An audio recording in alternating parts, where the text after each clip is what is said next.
Nesër ne do t'jemi në takimin e thirrur nga presidentja Osmani dhe natyrisht që do t'i themi qëndrimet tona në raport me situatën aktuale, pra gjithçka në kohën e vet. Pra nesër do ta japim qëndrimin e lëvizjes vetvendosje. Ajo se çfarë dihet tashmë është që presidentja mund të shpallë zgjedhjet, por në anën tjetër edhe mund t'ja jap mandatarin dikujt pra nga partitë politike. Megjithatë, edhe një herë qëndrimin në raport me këtë do ta japim nesër, sepse nesër do t'jemi të pranishëm në këtë takim. Zona Xhia, do të kërkoj falje opinionit, vazhdimisht keni deklaruar qëndrime të ndryshme nëpër televizion apo para programit si kemi numra të parime të qeveri, realisht nuk e tak. Unë mendoj që qytetarët e Republikës së Kosovës, sikurse edhe ju, e keni parë që qeveria Kurti nuk është votuar. Por nuk është votuar vetëm përkohësisht, sepse ajo do të bëhet natyrisht që do të ketë qeveri Kurti 3.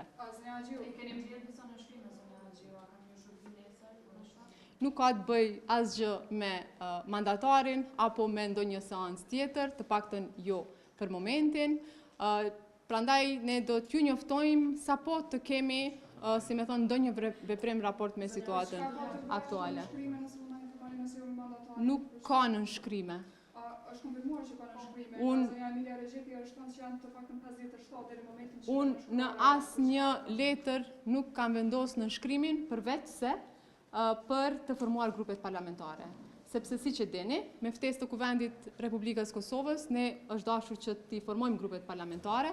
Këtë e kemi bërë të gjithë përveç listës serbe dhe unë kam vendosur nënshkrimin tim në këtë letër.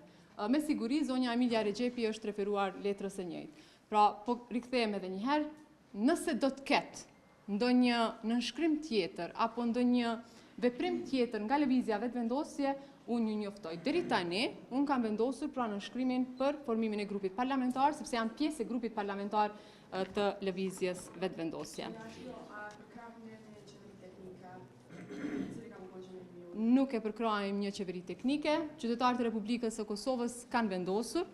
Qytetarët e kanë votuar Albin Kurtin, pra si personin më të votuar në Republikën e Kosovës. Lëvizjes vetvendosje kanë dhënë mbështetje maksimale, ne jemi falenderues për këtë.